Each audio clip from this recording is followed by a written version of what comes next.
जो आपने गलती की थी वही सुधार रहा हूं। अब सब ठीक हो जाएगा।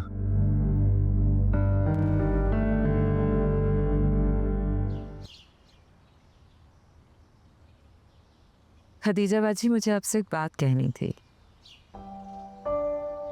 मैं चाह रही थी कि रमशा और जुबैर का निकाह कर देते हैं। क्यों? इस सब की क्या जरूरत है? अभी तो मंगनी हुई है।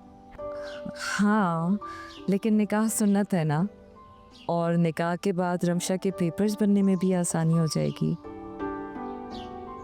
कह तो तुम ठीक रही हो, मगर मंगनी मैंने शौहर के बगैर कर दी है, अब निकाह नहीं कर सकती।